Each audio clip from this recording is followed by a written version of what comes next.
चन्द्रा भुषाल हाम्रो यस समूहका सदस्य श्री चन्द्रा भुषालज्यूको घरमा आयोजना गर्नुभएको यस कार्यक्रममा हामी उपस्थित भएका छौँ।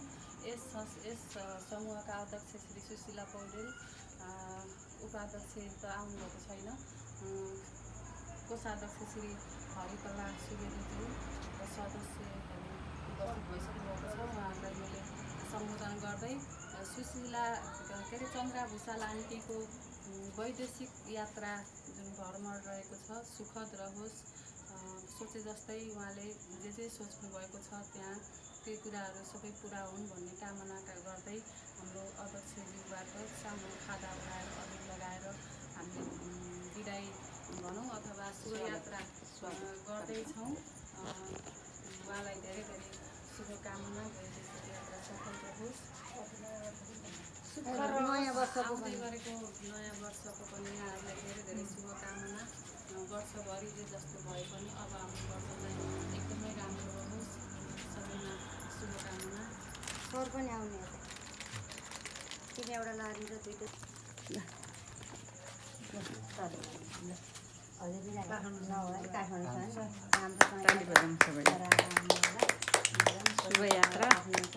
शुभयात्रा सफल होस्, यात्रा सफल होस्। नसुक्याउने किन हामीले जोडी सम्बोधन गरिदिनु थियो, हामीले जोडी गएर छिट्टै आउनु होला, साडी आउनु होला, धेरै नगर्नु होला है। हाम्रो मायाको गाँठो नफुकाउनु होला। धन्यवाद।